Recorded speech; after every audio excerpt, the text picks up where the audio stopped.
गांव में तेज बारिश हो रही है। आसमान में काले बादल छाए हुए हैं और हवा भी जोर से चल रही है। रामू और शामू लकड़ी की छत के नीचे खड़े हैं।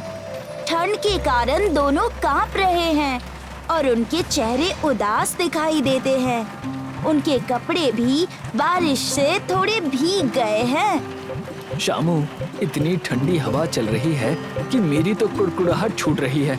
इस बारिश में अगर गर्मा गर्म पकौड़े मिल जाते तो मजा आ जाता। लेकिन इस मौसम में पकौड़े बनाएगा कौन? घर पर तो सिर्फ सूखी रोटी रखी है। इस बारिश ने तो पेट में भी चूहे दौड़ा दिए हैं। चूहे नहीं, मेरे पेट में तो पूरे हाथी घोड़े दौड़ रहे हैं। कुछ तो जुगाड़ करना पड़ेगा, वरना इस ठंडी हवा में सिर्फ हवा खाकर ही रात गुजारनी पड़ेगी। चलो रामू, पहले तुम्हारे घर चलते हैं, वहाँ बैठकर कुछ सोचते हैं। यहाँ खड़े रहे तो पकौड़े मिलने से पहले हमें निमोनिया जरूर मिल जाएगा। रामू और शामू अपने सिर पर छाता पकड़ते हैं और रामू के घर की ओर चल पड़ते हैं। रामू और शामू घर आकर चारपाई पर बैठ जाते हैं। तभी चंपा वहाँ आती है। वो दोनों को खाली बैठे देखती है और उन्हें नाराज होकर घूरती है। तुम दोनों यहाँ राजा की तरह बैठे हुए हो। बाहर देखो, कितनी तेज बारिश हो रही है। छत से पानी टपक रहा है और तुम दोनों को सिर्फ गप्पे मारनी है। अरे चंपा, गुस्सा क्यों करती हो? हम तो बस ये कह रहे थे कि इस सुहाने मौसम में अगर तुम्हारे हाथ के बने पकौड़े मिल जाते तो क्या बात हो जाती। अच्छा, पकौड़े खाने हैं साहब को। घर में बेसन का एक दाना नहीं है और सब्जी के नाम पर सिर्फ आलू बचे हैं। इस बारिश में मैं सूखी लकड़ियाँ कहाँ से लाऊं चूल्हा जलाने के लिए? भाभी जी, अगर हम कुछ खाने का इंतजाम बाहर से कर लें तो क्या आप उसे बना देंगी? हमारे पास एक नया तरीका है। तुम लोग पहले कुछ ढूंढ कर लाओ, फिर बात करना। खाली पेट बड़ी बड़ी बातें मत बनाओ। मुझे घर का दूसरा काम भी देखना है। रामू और शामू एक दूसरे की ओर देखते हैं और दोनों मुस्कुराते हैं, जैसे उन्हें कुछ पता हो। कुछ देर बाद बारिश हल्की हो जाती है। रामू और शामू गांव के बड़े बरगद के पेड़ की ओर जाते हैं। दोनों पेड़ के चारों ओर ध्यान से देखते हैं। तभी शामू की नजर पेड़ की जड़ों के पास उगे ताजे जंगली मशरूम के बड़े गुच्छे पर पड़ती है।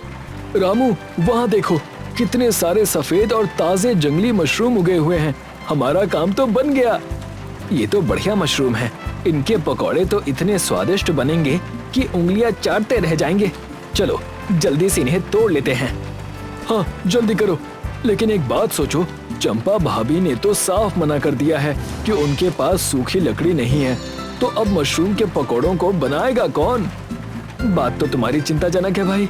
पूरे गांव में इस वक्त सिर्फ एक ही इंसान है जो इस गीले मौसम में भी कुछ भी पका सकता है, लेकिन उसके पास जाने में मुझे थोड़ा डर लगता है। कहीं तुम पेटू राम की बात तो नहीं कर रहे हो ना? अरे भाई, वो तो खाने के मामले में बिल्कुल तानाशाह है। आंगन में बने छप्पर के नीचे एक भारी शरीर वाला आदमी खड़ा है। उसकी चमकदार मूछें हैं और चेहरे पर बड़ी मुस्कान है। ये आदमी कोई और नहीं, पेटू राम है। पेटू राम, जिनकी मूछें चमकदार, कड़ाई दमदार और दिमाग में चलता है अजीब पकवानों का व्यापार। उसके हाथ में लोहे की भारी कड़ाही है। आसमान से बरस रहा है पानी और मेरे अंदर जाग रही है खाना बनाने की जवानी। आज कुछ ऐसा कौड़क बनेगा कि पूरा गांव याद रखेगा। पेटू राम लोहे की कड़ाही चूल्हे पर रखता है और कुछ बनाने की तैयारी शुरू करता है। दूसरी तरफ रामू और शामू हाथ में मशरूम की टोकरी लिए चल रहे हैं और पेटू राम के बारे में बात कर रहे हैं। रामू, मुझे पेटू राम के पास जाने में बहुत डर लगता है। पिछली बार उन्होंने लौकी के हलवे में लाल मिर्च डालकर सबको जबरदस्ती खिला दिया था। लोग 2 दिन तक पानी पीते रह गए थे। मुझे भी याद है वो दिन।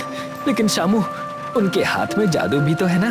वो जो भी अजीब चीज बनाते हैं, अंत में उसका स्वाद बहुत लाजवाब होता है। और इस भूख का क्या करें? तुम ठीक कह रहे हो। इस समय पेटू राम ही हमारे आखिरी मददगार हैं। उनके पास बड़ा चूल्हा है और वो बारिश के मौसम में हमेशा कुछ न कुछ नया पकाते रहते हैं। तो फिर देर किस बात की, अपनी हिम्मत जुटाओ और इस मशरूम की पोटली को उठाओ। चलो सीधे पेटूराम के दरबार में चलते हैं। दोनों चलते चलते पेटूराम के दरवाजे के पास पहुंच जाते हैं। पेटूराम अपने आंगन में खाना बनाना शुरू ही करने वाला होता है, तभी उसे अपने घर के बाहर से कदमों की आवाज सुनाई देती है। कौन है वहाँ? तभी रामू और शामू धीरे धीरे उसके घर में आते हैं। पेटूराम उन्हें देखकर उत्सुक भी होता है और खुश भी। रामू, शामू, तुम दोनों मेरे आंगन में क्या कर रहे हो और क्या लेकर आए हो अपनी छोटी सी पोटली में? पेटूराम जी, हम हमारे लिए बरगद के पेड़ के पास से एकदम ताजे सफेद जंगली मशरूम तोड़कर लाए हैं। हाँ, हमने सोचा कि पूरे गांव में आपके जैसा महान रसोइया कोई नहीं है, इसीलिए इस सुहाने मौसम में आपके दर्शन करने चले आए। मशरूम? वाह, आज मैं तुम दोनों को अपने हाथ से विशेष मशरूम पकौड़े खिलाएगा, लेकिन मेरी एक शर्त है, कोई नखरा नहीं चलेगा। रामू और शामू एक दूसरे की ओर थोड़ा संदेह से देखते हैं। पेटूराम पूरे भरोसे के साथ खड़ा रहता है। कुछ ही देर में वो पानी का बर्तन लाता है और ताजे मशरूम उसमें डालकर अच्छी तरह धोने लगता है। रामू और शामू कोने में खड़े रहते हैं। पेटूराम उनकी ओर देखता है। तुम दोनों वहाँ कोने में क्या फुसफुसा रहे हो? भागने की कोशिश भी मत करना। आज इस मशरूम पकोड़े में मैं एक ऐसा गुप्त मसाला डालूंगा जो किसी ने सोचा भी नहीं होगा। गुप्त मसाला? पेटूराम जी, कृपया करके इसमें कुछ ज्यादा नया प्रयोग मत कीजिएगा। क्या है ना कि हम सीधे सीधे लोग हैं, साधारण पकोड़े ही खा लेंगे। चुप रहो। पेटूराम जो बनाता है वो इतिहास रचता है। मैं इस बेसन के घोल में थोड़ी पिसी हुई इमली और थोड़ा गुड़ भी डालूंगा। रामू और शामू डर जाते हैं। दोनों एक दूसरे को देखते हैं, जैसे उन्हें समझ नहीं आ रहा हो कि क्या होगा। पेटूराम एक कटोरे में बेसन मिलाना शुरू करता है, फिर उसमें नमक, मिर्च पाउडर और इमली गुड़ का रस डालता है। इस घोल के खुशबू देखो, अभी से कितनी कड़क आ रही है। जब ये गरम तेल में जाएगा तो पूरे मोहल्ले के लोग दौड़ते हुए यहाँ आएंगे। कुछ देर बाद पेटूराम बड़ी कढ़ाई में तेल गरम करता है।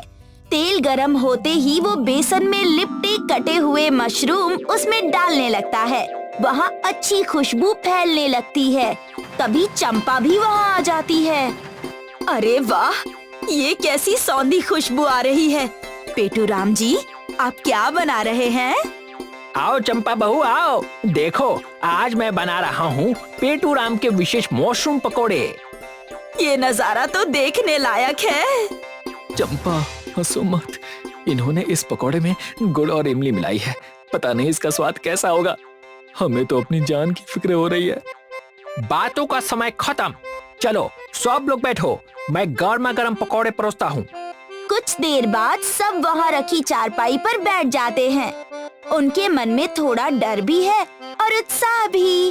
पेटूराम गरम गरम मशरूम पकौड़ों से भरी प्लेट लेकर आता है और सबको परोसता है। चलो सब लोग एक एक पकौड़ा उठाओ, कोई बहाना नहीं चलेगा। तीनों सोच में पड़ जाते हैं कि इसका स्वाद कैसा होगा। फिर भी वो झिझकते हुए एक एक पकौड़ा उठाते हैं और छोटा सा कौर लेते हैं। कौर लेते ही उनके चेहरे खुशी से खिल उठते हैं। पेटूराम जी, बाहर से इतना करारा और अंदर से मशरूम इतना नरम है। गुड़ और इमली का खट्टा मीठा स्वाद, वाह, ये तो कमाल कर गया। मैंने अपनी पूरी जिंदगी में ऐसा पकौड़ा कभी नहीं खाया। हाँ पेटूराम जी, आपकी कला का कोई जवाब नहीं है। इस बारिश की मौसम में इन गरम खट्टे मीठे पकौड़ों ने तो सच में दिल जीत लिया। मुझे थोड़ा और दीजिए ना। देखा तुम सबने, मैंने कहा था ना कि पेटूराम का दिमाग और उसकी कढ़ाई कभी गलत नहीं हो सकती। खाओ खाओ, भर पेट खाओ। अभी तो अंदर एक पूरी कढ़ाई और बना रखी है। सब लोग पकौड़ों का आनंद लेते हैं। हल्की बारिश में सब बातें करते हैं और साथ मिलकर मशरूम पकौड़े खाते हैं। इसी तरह उनका दिन खत्म होता है। और कुछ दिन बाद हल्की बारिश में एक ठेला गांव की चौपाल पर आता है। ठेला अजीब रोशनी और चटकीले रंगों से सजा हुआ है। ये ठेला किसी और का नहीं, पेटू राम का है। आओ आओ, पेटू राम के अद्भुत मशरूम पकौड़े खाओ, स्वाद लाजवाब और संतुष्टि पूरी। तभी रामू और शामू वहाँ से गुजरते हैं। वो पेटू राम का नया ठेला देखते हैं और मुस्कुराते हुए उसके पास आते हैं। अरे वाह, आपने तो ये ठेला लगाकर हमारी चटोरी जुबान का इलाज कर दिया। हाँ हाँ बिल्कुल, देखना पेटूराम भाई, आपका ठेला बहुत जल्दी मशहूर हो जाएगा। हर गांव के लोग आपके मशरूम पकौड़े खाने आएंगे। क्या सोच? हाँ हाँ क्यों नहीं। वैसे लाइए, हमें 1 प्लेट दीजिए।